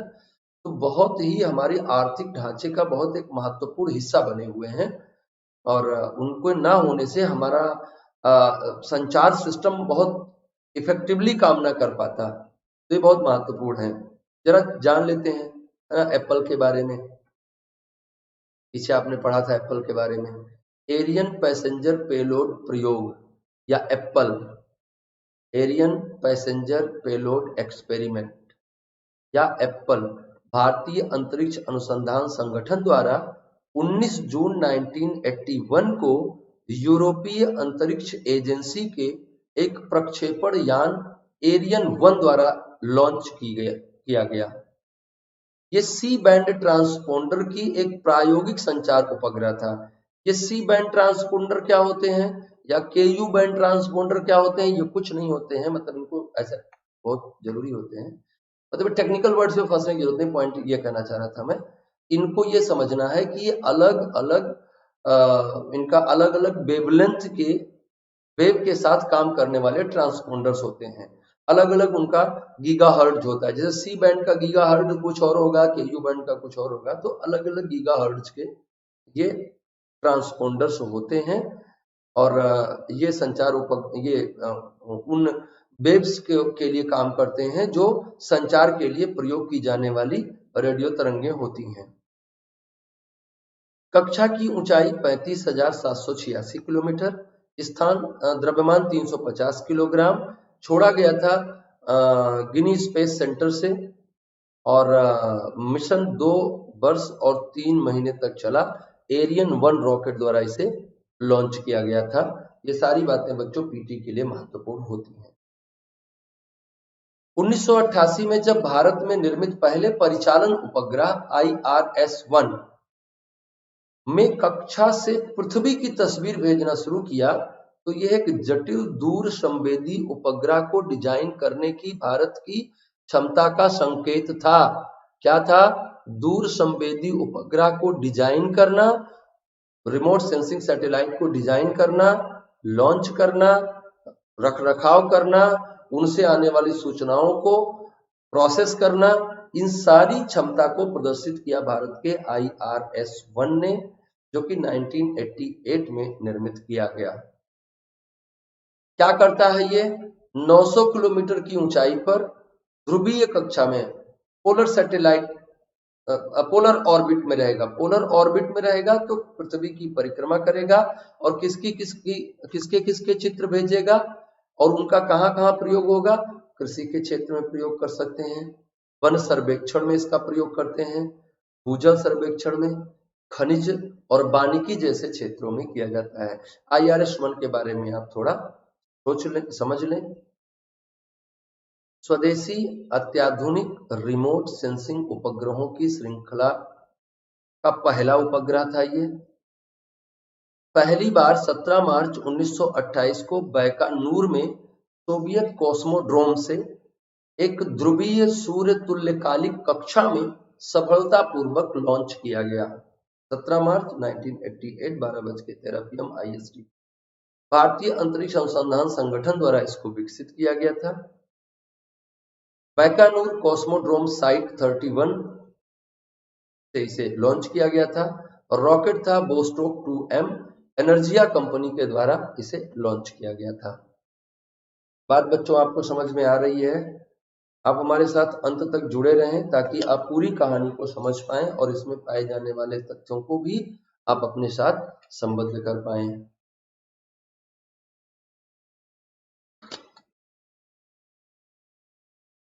है ना? तो बच्चों ध्यान से समझेंगे इस बात को। 1990 के दशक के दौरान, अब आ गए हम लोग 1990 के दशक में, बहुउद्देशीय उपग्रहों की इनसैट-2 सीरीज का निर्माण स्वदेश में शुरू किया गया। इसी समय फसल उपज अनुमान, भूजल तथा खनिज सर्वेक्षण, शहरी विस्तार निगरानी तथा बंजर भूमि वर्गीकरण, मत्स्य विकास जैसे कार्यों के लिए हमारे रिमोट सेंसिंग सैटेलाइट तस्वीरों का व्यवस्थित उपयोग शुरू हुआ। आज भारत में उन्नत दूर संवेदी उपग्रहों का एक बेड़ा है जो मानचित्रण, संसाधन सर्वेक्षण और महासागर तथा वायुमंडलीय अनुप्रयोगों के विषयों के लिए समर्पित हाई रिजोल्यूशन और मल्टी स्पेक्ट्रल कैमरों से लैस है। बहुत हाई रेजोल्यूशन के कैमरे हैं, पृथ्वी के अंदर तक की बातें वो हमको बता देते हैं, मल्टी स्पेक्ट्रल हैं, अच्छे खासे हमारे पास हैं, है ना। इन ध्रुवीय कक्षा आधारित अवलोकन उपग्रहों के ये कहाँ होते हैं? पोलर सैटेलाइट, पोलर ऑर्बिट में होते हैं, पोलर ऑर्बिट सैटेलाइट होते हैं ये। उपग्रहों के अलावा 36,000 किलोमीटर उच्च भू समकालिक कक्षा में पृथ्वी की परिक्रमा कर रहे मौसम पर नजर रखने वाले उपग्रह इनसेट 3D और इनसेट 3DR मौसम की भविष्यवाणी के लिए बहुमूल्य जानकारी प्रदान करते हैं। ये 36,000 किलोमीटर पर क्यों रहते हैं? क्योंकि ये पृथ्वी के तुल्यकालिक हैं। तुल्यकालिक उपग्रह का मतलब कि पृथ्वी जितनी देर में अपना एक चक्कर लगाएगी उतनी ही देर में ये भी अपना एक चक्कर लगाएंगे, है ना। आपने केपलर की ग्रहों की गति का नियम पढ़ा होगा, तो पहला नियम क्या कहता है? केपलर की ग्रहों की गति का पहला नियम क्या कहता है बच्चों? कि सभी ग्रह एक दीर्घवृत्ताकार कक्षा में सूर्य का चक्कर लगाते हैं। कैसी ऑर्बिट है? सभी की ऑर्बिट कैसी है? सभी की ऑर्बिट इलिप्टिकल ऑर्बिट है। और उन्होंने दूसरी बात जो बताई थी वो ये बताई थी कि जैसे जैसे उनके बीच में दूरी कम होती है, कम दूरी वाला उपग्रह कैसा है? उसकी गति तेज होगी, उससे दूर वाला उससे धीमा होगा, उससे दूर वाला उससे धीमा, उससे दूर वाला उससे धीमा। अब आप कल्पना करो कि एक ऐसा सैटेलाइट हमें लगाना है जो हर समय दिल्ली के ऊपर बना रहे। एक ऐसा सैटेलाइट हमें लगाना है पृथ्वी की ऑर्बिट में, कहीं भी ऑर्बिट में हम कहीं भी सेट करें, लेकिन हमारा कंपल्सन क्या है कि वो पृथ्वी के सापेक्ष स्थिर रहना चाहिए, मतलब कि दिल्ली के ऊपर हमेशा वो बने रहना चाहिए। हमें उसका ट्रैफिक मैनेजमेंट करना है दिल्ली का। तो कैसे करेंगे? जिस रेट से अर्थ घूम रही है उसी रेट से हमें उसको भी घुमाना पड़ेगा। और हम जानते हैं कि रेडियस घटेगा तो वेलोसिटी बढ़ानी पड़ेगी हमको, तो रेडियस कम रखेंगे तो ज्यादा वेलोसिटी देनी पड़ेगी। तो हमारी वेलोसिटी देने की एक लिमिट है, इसलिए उसको हम थोड़ा हाई रेडियस पे रखते हैं, अधिक त्रिज्या पर रखते हैं, अधिक दूर रखते हैं पृथ्वी से, उसीलिए हम उसको काफी ऊंचाई पर रखते हैं। तो उच्च भू समकालिक कक्षा में पृथ्वी की परिक्रमा करते हैं, मौसम पे नजर रखते हैं, मौसम में होने वाले परिवर्तनों के बारे में जानकारी देते हैं, इनसेट 3D और इनसेट 3DR। इन उपग्रहों के अलावा भारतीय राष्ट्रीय उपग्रह प्रणाली, जिसे आप इनसेट कहते हैं, आज एशिया प्रशांत क्षेत्र की सबसे बड़ी घरेलू संचार उपग्रह प्रणालियों में से एक है। सी बैंड, विस्तारित सी बैंड, केयू बैंड, के बैंड तथा एस बैंड, ये सब अलग अलग वेवलेंथ के बैंड हैं, में 300 से अधिक ट्रांसपोंडरों के साथ इनसेट प्रणाली दूरसंचार, टेलीविजन प्रसारण, रेडियो नेटवर्किंग, उपग्रह समाचार संकलन, सामाजिक अनुप्रयोग, मौसम पूर्वानुमान, आपदा चेतावनी, खोज बचाव, इन सब के लिए सेवाएं प्रदान कर रही है। और आपके जीवन को इसने बहुत ईज कर दिया है, आपको फटाफट जानकारी मिल जाती है चीजों की, और वो जानकारी कई बार जरूरी भी होती है, कई बार क्या हर बार ही जरूरी होती है। तो आप सूचना प्रौद्योगिकी की क्रांति में हैं, सूचना क्रांति के जिस दौर में हैं, ये कतई पॉसिबल नहीं था इन उपग्रहों के बिना। जीसैट 11, जीसैट 29, जीसैट 19 जैसे उपग्रह देश में ग्रामीण क्षेत्रों और दुर्गम ग्राम पंचायतों में ब्रॉडबैंड कनेक्टिविटी को बढ़ावा देकर डिजिटल इंडिया अभियान में सहायता कर रहे हैं। इन उपग्रहों पर ट्रांसपोंडर जम्मू कश्मीर और भारत के पूर्वोत्तर क्षेत्रों सहित सभी क्षेत्रों में उपयोगकर्ताओं के डिजिटल डिफरेंस को कम कर रहे हैं, डिजिटल अंतर को काट रहे हैं। तो बच्चों, आपने देखा कि हमने उपग्रहों के क्षेत्र में आर्यभट्ट से शुरू करके और फिर उपग्रहों की एक ऐसी श्रृंखला तैयार की जिसके कारण से सूचना संचार, सड़क संचार, रेल संचार, हवाई जहाज का संचार, जलयानों का संचार, radio connectivity, television connectivity, telephone connectivity, सभी के क्षेत्र में एक बहुत मैसिव नेटवर्क डेवलप कर लिया हमने। और आज हम मौसम पूर्वानुमान, आपदाओं के पूर्वानुमान, जैसे सुनामी चेतावनी प्रणाली है, जैसे आपकी इन्फोसिस है, Indian national centre for oceanic research का एक सेंटर बनाया गया हैदराबाद में, जहां से हम सुनामी चेतावनी प्रणाली विकसित किया हमने। सुनामी चेतावनी प्रणाली कैसे काम कर सकती है बिना सैटेलाइट के, और कैसे इंफॉर्मेशन आप तक पहुंच पाएगी बिना सैटेलाइट के। तो ये बहुत बेहतरीन सुविधा इसने डेवलप करी, जिसके माध्यम से जीवन में बहुत सारी सुविधाओं को विकसित किया। तो बहुत बड़ा उपलब्धि के रूप में आप इसको कंसीडर कर सकते हैं। आज जिस तरह का जीवन आप जी रहे हैं, जिस तरह से फोन आप यूज कर रहे हैं, जितना आसानी से आप चीजों के साथ कम्युनिकेट हो जा रहे हैं, उसमें बहुत बड़ी भूमिका इसरो की है। अब बच्चों, हम बात करेंगे कि प्रक्षेपण यान प्रौद्योगिकी के विकास में इसरो की क्या भूमिका रही, कैसे प्रक्षेपण यान प्रौद्योगिकी कैसे विकसित हुई, क्या क्या उसमें स्टेप्स आए, एसएलवी क्या हुआ, पीएसएलवी क्या है, जीएसएलवी क्या है, बहुत सारे चरण अलग अलग इसके विकसित हुए। तो चूंकि बहुत डिटेल में जाने में ये बहुत लंबा हो जा रहा था, इसलिए हम लोग थोड़ा इसको कंसाइज वे में ले आएंगे, और भी आगे जो क्लासेज होंगी उनमें इनको हम और क्लियर करेंगे। हम आपके लिए विज्ञान प्रौद्योगिकी पे विज्ञान प्रगति भी लेके आ रहे हैं, विज्ञान प्रगति मैगजीन भी लेके आ रहे हैं, और विज्ञान प्रगति या वो साइंस रिपोर्टर मैगजीन लेके आ रहे हैं, उससे हम आपको टेक्नोलॉजी वाला पोर्शन अच्छे से करवा देंगे। तो आप हमारे साथ बने रहिए अंत तक बच्चों। ये हम समझेंगे 75 वर्षों में हमारी अंतरिक्ष के क्षेत्र में उपलब्धियां क्या हैं, और बहुत ही महत्वपूर्ण उपलब्धियां रही हैं, हमें उनके बारे में जानना है। आपने देखा कि सैटेलाइट्स के क्षेत्र में हमने बहुत अचीव किया है। अभी आगे की हम आगे बात करेंगे। पहले हम बात करते हैं प्रक्षेपण यान प्रौद्योगिकी विकास की, कि हमने प्रक्षेपण यान तकनीकी को कैसे विकसित किया, प्रक्षेपण यान प्रौद्योगिकी को कैसे विकसित किया। प्रक्षेपण यान का मतलब ऐसे सैटेलाइट लॉन्चिंग व्हीकल्स की बात हो रही है ना। प्रक्षेपण यान प्रौद्योगिकी में तरक्की करना एक बेहद कठिन और चुनौतीपूर्ण कार्य है। यही कारण है कि केवल कुछ ही देश ये क्षमता अभी तक हासिल कर पाए हैं। अब तक इसरो ने 5 प्रक्षेपण यान SLV-3, ASLV, ESLV, GSLV और LBM-3 के नाम से जानने वाले GSLV MK4, जिसे मार्क 4 कहते हैं, आप विकसित किया है। कौन कौन से है 5 बच्चों? आपको ये पांचों के नाम याद रखने हैं। अभी आगे आपको पांचों के फोटो मिलेंगे, उनकी विशिष्टताएं मिलेंगी। SLV-3, ASLV, ESLV, GSLV और LBM-3 के नाम से जाने जाने वाले GSLV Mk4 विकसित किया। क्या करते हैं?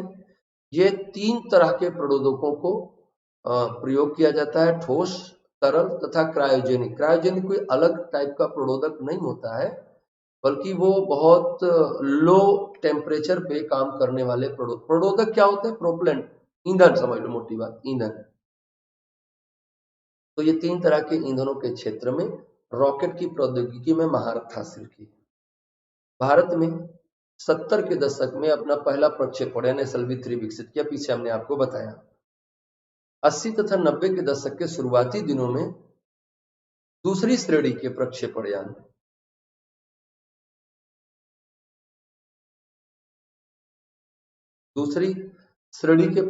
यान ASLV को पूर्ण रूप से बड़े उपग्रहों को प्रक्षेपित करने में सक्षम भारत के पहले प्रक्षेपण यान PSLV ने 1994 में पहली उड़ान भरी। देखेंगे इनके बारे में थोड़ा। SLV-3 जैसा कि आप देख रहे हैं, 22.7 मीटर इसकी लंबाई थी। लिफ्ट ऑफ वेट का मतलब होता है रॉकेट को छोड़ते समय उसका भार कितना है। लिफ्ट ऑफ वेट कितना था? 17 टन, है ना। 17 टन का उसका उड़ान भरते वक्त वजन था। इसमें प्रोपल्सन कौन सा यूज किया जाता था? सभी चरणों में सॉलिड प्रोपल्सन यूज किया जाता था, ऑल सॉलिड। पेलोड मास कितना हो सकता था? 40 किलोग्राम। और कहाँ जाएगा ये? लो अर्थ ऑर्बिट में जाएगा, मतलब निचली पृथ्वी की कक्षा के निचले कक्षा में जाएगा। मतलब कि ये बहुत एफिशिएंट नहीं था, बहुत योग्य नहीं था। हमने क्या किया? इससे आगे बढ़कर एक दूसरा डेवलप किया, ASLV। ASLV की हाइट कितनी है? 23.5 मीटर, उससे थोड़ा बड़ा बनाया। लिफ्ट ऑफ वेट देखिए इसका 17 टन था, और इसको उड़ान भरते वक्त वजन कितना था? इसका उड़ान भरने का वजन कितना था? 39 टन था। प्रोपल्सन उसमें भी सॉलिड था, इसमें भी सॉलिड था, लेकिन पेलोड मास इसमें बढ़ के 150 किलोग्राम हो गया। ऑर्बिट इसकी भी लो अर्थ ऑर्बिट ही बनी रही। फिर आया PSLV, polar satellite launching vehicle, जो कि बहुत एडवांस था, बहुत अच्छा था। Height 44 metre, lift off weight 320 ton. Propulsion हमने सॉलिड लिक्विड दोनों यूज करना शुरू किया। Payload mass 1860 kilo, orbit 475 kilometre. Sun synchronous polar orbit 1300 kilogram को लेकर जाना है, तो जियो सिंक्रोनस ट्रांसफर ऑर्बिट तक जाएगा ये। तो ये बहुत बेहतरीन रहा। इसके अगले चरण में हम लोग गए, तो अगले चरण में हम गए तो वो हमने और बड़ा बनाया, 49 metre, 414 ton. Solid liquid cryogenic तीनों का हम प्रयोग कर सकते थे। पेलोड मास 2200 किलोग्राम, और जियो सिंक्रोनस ट्रांसफर ऑर्बिट तक इसकी क्षमता हो गई। हमने एक और बनाया, GSLV मार्क 3, बहुत पावरफुल है ना। ये क्या करता है? इसका लिफ्ट ऑफ वेट देखिए 640 टन है। हालांकि हाइट इसकी GSLV से कम है, लेकिन इसका लिफ्ट ऑफ वेट 640 टन है। सॉलिड लिक्विड क्रायोजेनिक सब ईंधन यूज करेगा ये। पेलोड मास 4000 टन, 4000 किलो है, और जियो सिंक्रोनस ट्रांसफर ऑर्बिट तक ये जाएगा। तो ये बहुत महत्वपूर्ण हो गया, बहुत अच्छा हो गया। तो इस तरह से आपने देखा कि हमने लॉन्चिंग व्हीकल्स में भी महारत हासिल की, और बहुत बेहतरीन लॉन्चिंग व्हीकल्स हमने समय समय पर डेवलप किए। PSLV भारत का तीसरी पीढ़ी का प्रक्षेपण यान है। पिछले कुछ वर्षों में 49 सफल उड़ानों के बाद PSLV भारत के विश्वसनीय और बहुमुखी वर्क हॉर्स प्रक्षेपण यान के रूप में उभरा है। मेन वर्क हॉर्स है ये, है ना। 49 सफल उड़ानों के साथ 49 सक्सेसफुल उड़ानें रही हैं PSLV की। 7 नवंबर 2020 तक 328 विदेशी उपग्रहों को इसरो प्रक्षेपित कर चुका है, और वाणिज्यिक उपग्रह प्रक्षेपण के क्षेत्र में एक महत्वपूर्ण स्थान निर्मित किया है इसरो ने। और सबसे महत्वपूर्ण बात क्या है? 15 फरवरी 2017 को PSLV ने एक एकल प्रक्षेपण के दौरान, डेट को नोट रखेंगे आप, 17 फरवरी 2017 को PSLV ने एक एकल प्रक्षेपण के दौरान 104 उपग्रहों को सफलतापूर्वक कक्षा में स्थापित कर विश्व रिकॉर्ड बनाया। संख्या की दृष्टि से एक रिकॉर्ड था, लेकिन इसका वास्तविक महत्व इसरो की क्षमता में अमेरिका सहित कई देशों द्वारा दोहराया गया आत्मविश्वास है। यह सफलता इसरो द्वारा अभियान की सावधानी पूर्वक बनाई गई योजना और उसके निर्बाध निष्पादन का परिणाम थी। तो ये बहुत बेहतरीन अचीवमेंट रहा। हमने 104 उपग्रहों को सफलतापूर्वक एक बार में उनके ऑर्बिट में पहुंचा दिया। ये बहुत बड़ा रिकॉर्ड है, अपने आप में एक वर्ल्ड रिकॉर्ड है ना। तो ये काम हुआ। जियो सिंक्रोनस उपग्रह प्रक्षेपण यान मार्क 2, GSLV MK2 कहते हैं उसको, चौथी पीढ़ी का प्रक्षेपण यान है। इसकी क्रायोजेनिक तकनीकी में बहुत कम तापमान पर तरल हाइड्रोजन और ऑक्सीजन का भंडारण शामिल है ना। बहुत कम, लगभग परम ताप पर जाकर लगभग -240 के आसपास जाके हाइड्रोजन लिक्विफाइड होता है और इसी के आसपास ऑक्सीजन लिक्विफाई होता है। तो एक बहुत महत्वपूर्ण, एक बड़ी जटिल समस्या है क्रायोजेनिक इंजन बनाने में। एक जटिल समस्या है वो क्या है? वो ये है कि कितना बड़ा रॉकेट बनाइएगा। छोटा सा रॉकेट बनाइएगा, है ना, उसमें एक जगह पे आपको तापमान माइनस इतना रखना है कि हाइड्रोजन लिक्विफाइड हो जाए और ऑक्सीजन लिक्विफाइड हो जाए। और आप जानते हैं कि दोनों का लिक्विफाई होने का जो टेम्परेचर है वो लगभग 200 के नीचे है ना, -200 के बाद वो लिक्विफाइड होते हैं। तो इतना नीचे का तापमान भी आपको रॉकेट में रखना है और ऐसा तापमान भी रखना है कि बहुत इतनी एनर्जी दे दे कि वो रॉकेट लॉन्च भी हो जाए। तो कितना मुश्किल काम है, नहीं? कि आपको एक पर्टिकुलर जगह पे बहुत कम तापमान रखना है, एक पर्टिकुलर जगह पे बहुत अधिक तापमान रखना है। ये क्रायोजेनिक्स बनाने के लिए या क्रायोजेनिक इंजन बनाने के क्षेत्र में एक महत्वपूर्ण समस्या है। तो वही ये बता रहा है कि बहुत कम तापमान पर काम करने के लिए उपयोग की जाने वाली द्रुतशील प्रक्रिया इंजन मापदंडों की परस्पर क्रिया का योग क्रायोजेनिक चरण के विकास की बहुत ही चुनौतीपूर्ण और जटिल कार्य बनाती है। पर भारत जो है क्रायोजेनिक्स के मामले में सक्सेसफुल है। और शुरुआत में जब क्रायोजेनिक्स की खरीद की बात आई तो बहुत सारा उस पे भारत सरकार ने क्रायोजेनिक्स की खरीद का प्रयास किया, लेकिन लोगों को लगा कि भाई ऐसा कैसे भारत आगे निकल जाए। तो फिर भारत ने खुद ही डेवलप किया, कावेरी नाम से एक इंजन डेवलप किया था जो कि पहला क्रायोजेनिक इंजन था भारत का। इसरो ने 5 जनवरी 2014 को GSLV D5 उड़ान में स्वदेशी रूप से विकसित क्रायोजेनिक स्टेज इस सफर योग्यता के साथ क्रायोजेनिक रॉकेट की अपनी महारत का प्रदर्शन किया।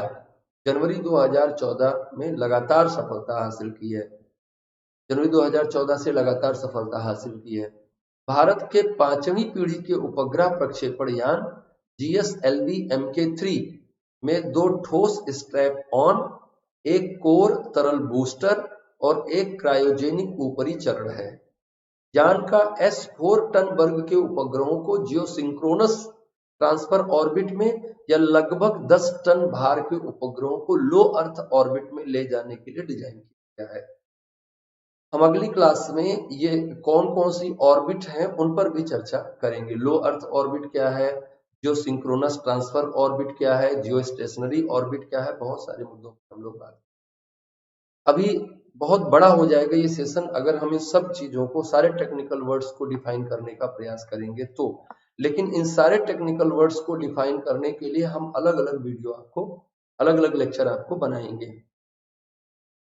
जुलाई 2019 में चंद्रयान 2 की पृथ्वी पार्किंग कक्षा में सफल प्रक्षेपण के साथ GSLV MK3 ने सफलतापूर्वक अपने परिचालन चरण में प्रवेश किया। इनके अलावा आगे क्या तकनीकी विकास हुआ प्रक्षेपण यानों में, वो है पुनः उपयोग योग्य प्रक्षेपण यान। ये एक बहुत महत्वपूर्ण तकनीकी परिवर्तन आया, पुनः उपयोग योग्य प्रक्षेपण यान। अभी इसके बारे में देखें। इसका प्रदर्शन मई 2016 में सफलतापूर्वक उड़ान परीक्षण किया गया और कई महत्वपूर्ण तकनीकों को सफलतापूर्वक मजबूत किया गया। इसरो ने सुपरसोनिक कॉम्बसन रैमजेट इंजन का पहला प्रायोगिक मिशन प्रणोदन प्रणाली के लिए अगस्त 2016 में सफलतापूर्वक आयोजित किया। इसके साथ ही सुपरसोनिक कॉम्बसन रैमजेट इंजन जो हवा से एटमॉस्फेयर से ही अपने ईंधन की बहुत सारी चीजों को ले लेगा, परीक्षण करने वाला चौथा देश बन गया। भारतीय अंतरिक्ष कार्यक्रम ने हमेशा देश के समग्र विकास को प्राप्त करने के लिए अंतरिक्ष प्रौद्योगिकियों के विकास और उपयोग की ओर ध्यान केंद्रित किया है। अनुप्रयोगों पर जोर देने के बावजूद इसरो ने अंतरिक्ष की सार्थक खोज के कई अंतरिक्ष विज्ञान परियोजनाओं का गंभीरता पूर्वक अनुसरण किया है। भारत का पहला उपग्रह आर्यभट्ट एक वैज्ञानिक उपग्रह था। मतलब बहुत सारे, मैंने स्टार्टिंग में आपको बताया कि ये जो सैटेलाइट लॉन्च किए गए ये सभी क्षेत्रों में अनुसंधान के लिए, विज्ञान के क्षेत्र में अनुसंधान के लिए, ये अंतरिक्ष के विभिन्न क्रियाओं के अनुसंधान के लिए, विभिन्न ग्रहों पर पाए जाने वाले मिनरल्स के अनुसंधान के लिए, चंद्रमा पर पाए जाने वाले मिनरल के अनुसंधान, बहुत सारी चीजों के साथ जुड़े है ना। तो अब उसके बारे में ये बात कर रहा है आर्टिकल की और कौन कौन सी चीजों के साथ इनका संबंध रहा। आर्यभट्ट के बाद इसरो ने एक अद्वितीय अभियान स्पेस कैप्सूल रिकवरी एक्सपेरिमेंट 1 के साथ फिर से विज्ञान अभियानों के दायरे में प्रवेश किया, जिसने दुनिया का ध्यान आकर्षित किया था। जनवरी 2007 में पीएसएलवी द्वारा प्रक्षेपित किए गए इस अभियान ने अपने वैज्ञानिक प्रयोगों के साथ 12 दिनों के लिए पृथ्वी की परिक्रमा की और बंगाल की खाड़ी के ऊपर सफलतापूर्वक डीऑर्बिट और रिकवर कर लिया गया।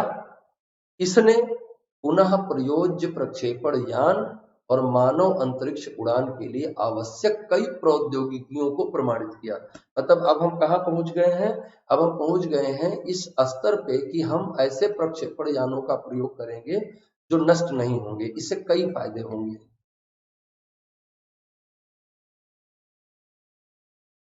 इससे एक तो हर उपग्रह के लिए अलग प्रक्षेपण यान की जरूरत नहीं पड़ेगी।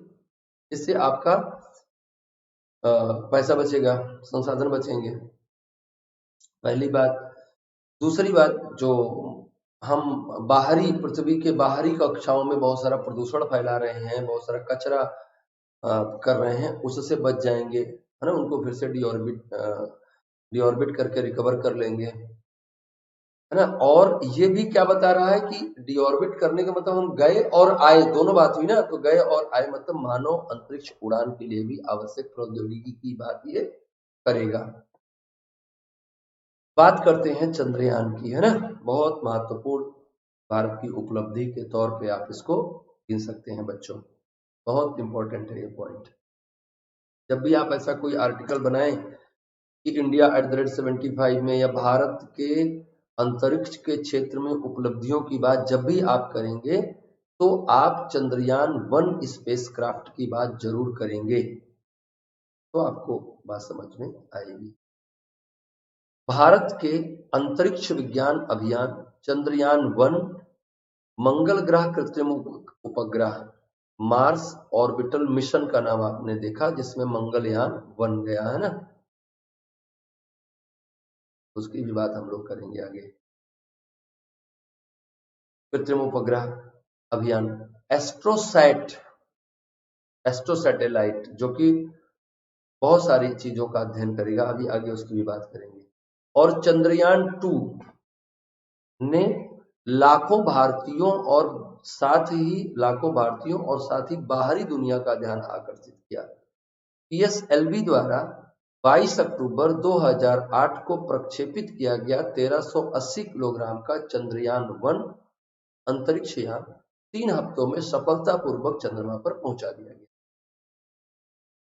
उसे चंद्रमा की आसपास की कक्षा में स्थापित कर दिया गया। इसका आप ये एक इमेज आप देख रहे हैं जिसमें बहुत सारे, ये मून इंपैक्ट प्रोब है जो कि उसकी सतह पर उतरा और बाकी सब बहुत सारे मॉनिटर, कैमराज, स्पेक्ट्रोमीटर्स लगे हुए हैं, जो कि बहुत सारी तरह की सूचनाएं, जैसे ट्रेन मैपिंग कैमरा लगा हुआ है, ल्यूनर लेजर रेंजिंग इंस्ट्रूमेंट्स लगे हुए हैं, लेजर रेंजिंग करेंगे वो। मून मिनरोलॉजी मैपर लगा है जो कि मिनरोलॉजी मैपिंग करेगा। मिनिएचर सिंथेटिक अपर्चर रडार लगा हुआ, बहुत सारा इस लोडेड है ये, जिससे बहुत सारी इंफॉर्मेशन इकट्ठी की जाएंगी। क्योंकि हम चंद्रयान पर ही अगर बात करने लगेंगे तो आगे की बातें बच्चों नहीं हो पाएंगी, इसलिए जरूरी है कि हमें इसमें पूरी उपलब्धियों के बारे में चर्चा करना है, एक एक करके फिर हम और दूसरे सेशन में ले आए। 14 नवंबर 2008 को एक टीवी सेट के आकार का मून इंपैक्ट प्रोब चंद्रयान 1 अंतरिक्ष यान से अलग हुआ और चंद्रमा की सतह पर सफलतापूर्वक पहुंचा। संयुक्त राज्य अमेरिका, पूर्व सोवियत संघ तथा जापान के बाद भारत चौथा ऐसा देश है जिसने चंद्रमा की सतह पर प्रोब भेजा है। बाद में जब चंद्रयान 1 ने चंद्रमा की सतह पर पानी के अणुओं की खोज की तो उसे व्यापक रूप से एक पथ प्रदर्शक खोज के रूप में देखा गया।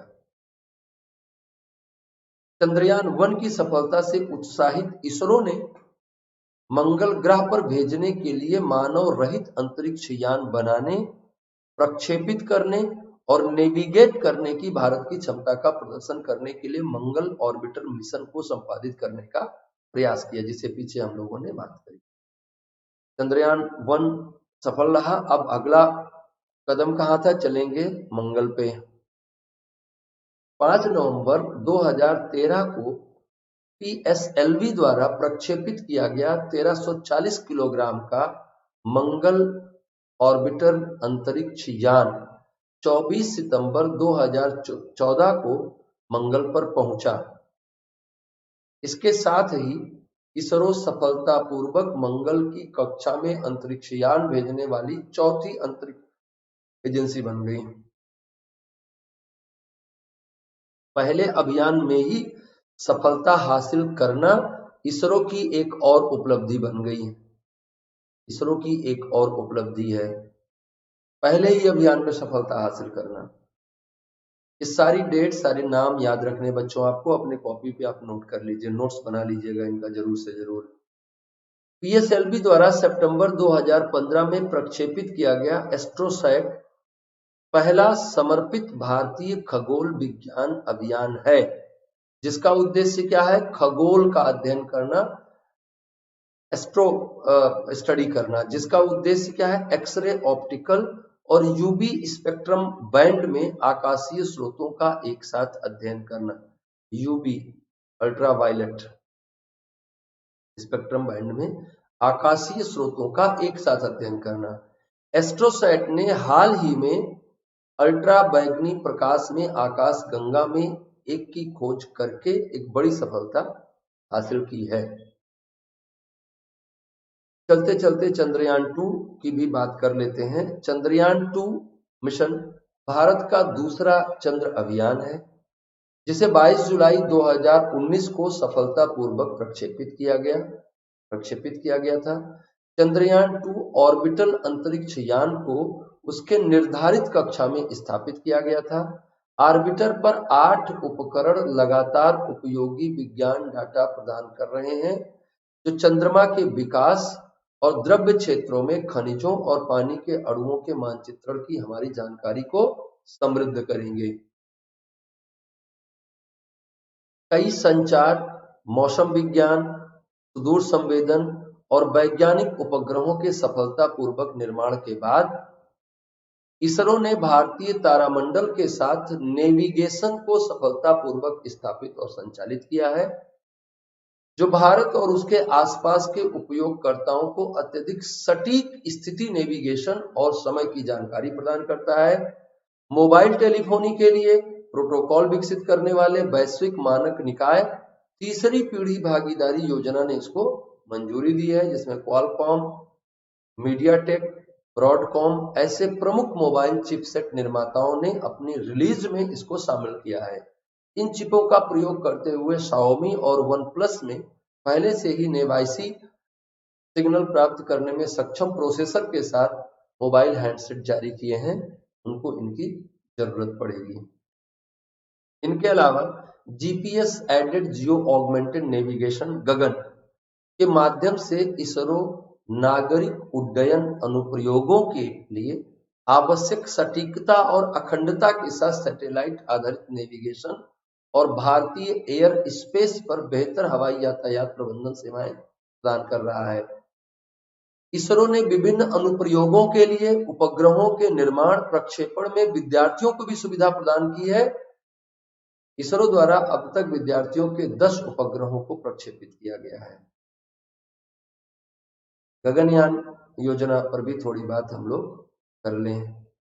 2018 में भारत सरकार द्वारा अनुमोदित गगनयान कार्यक्रम भारत की अंतरिक्ष यात्रा की विकास गाथा में विभक्ति का एक बिंदु है, जो मानव अंतरिक्ष अन्वेषण में नए युग में एक सशक्त प्रयास को चिन्हित करता है। मानव अंतरिक्ष कार्यक्रम को लागू करने के लिए जनवरी 2019 में इसरो ने मानव अंतरिक्ष उड़ान केंद्र का गठन किया। क्या क्या हो रहा है उसमें? इसे गगनयान कार्यक्रम को लागू करने और निरंतर तथा किफायती मानव अंतरिक्ष यान उड़ान गतिविधियों के लिए प्रमुख केंद्र के रूप में कार्य करने का उत्तरदायित्व सौंपा गया। गगनयान परियोजना का उद्देश्य कक्षा में 5 से 7 दिनों के लिए चालक दल के 3 सदस्यों के साथ निम्न पृथ्वी कक्षा के लिए मानव अंतरिक्ष उड़ान क्षमता को प्रदर्शित करना है और मिशन के बाद उन्हें सुरक्षित रूप से बहाल करना है ना? ये बहुत महत्वपूर्ण मुद्दा है। इसरो ने जुलाई 2018 में सफलतापूर्वक मानव अंतरिक्ष यान का एक महत्वपूर्ण प्रौद्योगिकी तत्व क्या पैड एबॉर्ट टेस्ट पीएटी कहते हैं, जिसमें क्रू एस्केप सिस्टम होता है कि अगर कोई मिसहैपनिंग होती है उस दौरान तो हम क्रू एस्केप सिस्टम को जहां जिस सिस्टम में वो लगा हुआ है उससे अलग कर सके, तो क्रू एस्केप सिस्टम को अलग कर दे, एबॉर्ट कर देते हैं उसको हम। तो ये क्या है? ये है कि पैड एबॉर्ट टेस्ट कहते हैं उसको। तो पैड एबॉर्ट टेस्ट को सिद्ध कर दिया, सही हो गया उससे, तो क्रू एस्केप सिस्टम योग्य हो गया। वो किसी भी ऐसी स्थिति में हम उनको अलग कर सकते हैं। पैड एबॉर्ट टेस्ट उड़ान लॉन्च पैड में आकस्मिकता के मामले में चालक दल को निकलने के लिए टीईएस की क्षमता का प्रदर्शन करता है, क्रू एस्केप सिस्टम की क्षमता का प्रदर्शन करता है कि हमारे पास क्रू एस्केप की क्षमता है, किसी भी मिसहैपनिंग में हम उनको बचा सकते हैं। इसके अलावा भारत, संयुक्त राज्य अमेरिका, रूस और चीन के बाद इस महत्वपूर्ण तकनीकी को हासिल करने वाला भारत दुनिया का चौथा देश बन गया है। आपको बहुत मजा आया होगा अगर आपका अप्रोच यूपीएससी वाला होगा तो, है ना? क्योंकि कई बार ये थोड़ा बड़ा सेशन था, बड़ा आर्टिकल था, तो कई बार आपको लगता है कि बहुत ज्यादा हो रहा है, इसलिए मैंने चीजों को बहुत कंसाइज वे में पेश करने का प्रयास किया। उन्हीं चीजों पर हमने थोड़ी बहुत बात करी जो चीजें आपको थोड़ा ज्यादा टेक्निकल थी, जिनके बारे में आप थोड़ा बहुत जानते हैं ऐसा मुझे लगा। मैंने उन चीजों पर बहुत ज्यादा बात नहीं करी, हालांकि बहुत सारे टेक्निकल टर्मिनोलॉजीज को हम आगे के क्लासेस में कवर करेंगे। आप हमारे साथ बने रहें। इसरो और मानव संसाधन। मानव संसाधनों में क्षमता निर्माण की दिशा में भारतीय अंतरिक्ष कार्यक्रम की बढ़ती मांगों को पूरा करने के लिए एक डीम्ड विश्वविद्यालय भारतीय अंतरिक्ष विज्ञान और प्रौद्योगिकी संस्थान 2007 में स्थापित किया गया। यह संस्थान एयरोस्पेस इंजीनियरिंग और इलेक्ट्रॉनिक्स तथा संचार में विशेषज्ञता के साथ स्नातक डिग्री और अंतरिक्ष प्रौद्योगिकी के क्षेत्र में स्नातकोत्तर कार्यक्रम प्रदान करता है। हाल में भारतीय राष्ट्रीय अंतरिक्ष संवर्धन और प्राधिकरण केंद्र के गठन के द्वारा अंतरिक्ष गतिविधियों के लिए निजी उपक्रम और स्टार्टअप्स को भी बढ़ावा देने, अधिकृत करने, नियंत्रित करने, विनियमित करने के लिए अंतरिक्ष क्षेत्र को खोला गया है। यह अंतरिक्ष प्रौद्योगिकी के प्रसार को बढ़ाएगा और देश के भीतर अंतरिक्ष अर्थव्यवस्था को मजबूत करेगा। भारतीय अंतरिक्ष कार्यक्रम के सामने कई चुनौतियां हैं। इनकी योजना भारी तथा अधिक सक्षम और कुशल उपग्रहों के निर्माण की है। सौरमंडल का आगे और पता लगाने के लिए चंद्रयान 3, आदित्य L1, शुक्र ग्रह अभियान जैसे अंतरिक्ष विज्ञान अभियान प्रगति पर हैं। आदित्य सूर्य पे जाएगा, सूर्य पे भेजा जाएगा और सूर्य की बाहरी सतह का अध्ययन करेगा और वहां पर पाए जाने वाले सोलर स्पॉट्स को स्टडी करेगा, सौर धब्बों का अध्ययन करेगा। छोटे उपग्रह प्रक्षेपण यान, वायु श्वसन रॉकेट प्रणोदन और पुनः प्रयोग योग्य रॉकेट प्रौद्योगिकी के प्रदर्शन से संबंधित अनुसंधान और विकास गतिविधियां भी जारी हैं। इस प्रकार इसरो द्वारा कार्यान्वित भारतीय अंतरिक्ष कार्यक्रम ने देश के समक्ष विकास और तकनीकी प्रगति को सुविधाजनक बनाने के अलावा अंतरिक्ष अनुसंधान के विभिन्न क्षेत्रों को आगे बढ़ाने में सक्षम योगदान दिया है। तो ये सेशन आपके लिए बहुत महत्वपूर्ण रहा। आपने इस सेशन में भारत के अंतरिक्ष के क्षेत्र में प्राप्त की गई उपलब्धियों के बारे में पढ़ा, सीखा और हम उम्मीद करते हैं कि आपको ये अवश्य पसंद आया होगा। पसंद आए या ना आए, पर आपको ये पढ़ना ही पढ़ना है। आपकी पसंद के हिसाब से YouTube पर बहुत सारी चीजें हैं, वहां आप अपनी पसंद को सेटिस्फाई कर सकते हैं, लेकिन पसंद को सेटिस्फाई करने के लिए यूपीएससी नहीं है। यूपीएससी आपको अपने आप को यूपीएससी के अनुसार बनाना पड़ेगा। यूपीएससी आपके अनुसार नहीं बनेगा। प्रश्न के किसी भी ऑप्शन में ये ऑप्शन नहीं मिलेगा, ये सब्जेक्ट हमें पसंद नहीं है। तो आपने India@75 सीरीज में ये जाना कि भारत ने पिछले 75 वर्षों में अंतरिक्ष के क्षेत्र में क्या उपलब्धियां प्राप्त करी हैं। निश्चित तौर पर बच्चों इसमें बहुत सारे टेक्निकल टर्म्स थे, लेकिन मैंने कुछ को डिफाइन करने का प्रयास भी किया। लेकिन अगर मैं सभी टेक्निकल टर्म्स की टेक्निकलिटी में जाता तो ये सेशन बहुत बड़ा हो जाता। हम आगे और भी ऐसे सेशन लेके आएंगे जिनमें इन टेक्निकल टर्म्स को डिफाइन किया जाएगा। तो आप हमारे साथ बने रहें और हमारे साथ जुड़े रहें। हमारे इस लेक्चर को लाइक करें, शेयर करें, सब्सक्राइब करें और अपनी प्रिपरेशन को बहुत बेहतर करने के लिए प्लस और आइकॉनिक सब्सक्रिप्शंस लें। प्लस और आइकॉनिक सब्सक्रिप्शन लेने के लिए आप हमारा रेफरल कोड ज्ञान यूज करें, इससे आपको 10% का डिस्काउंट मिलेगा। इस क्लास के नोट्स को पाने के लिए तथा क्लास की दूसरी जानकारियों तक पहुंचने के लिए ज्ञान तिवारी लाइव टेलीग्राम चैनल को सब्सक्राइब करें, हमारे साथ बने रहें। आपका बहुत बहुत धन्यवाद। आपका दिन शुभ हो।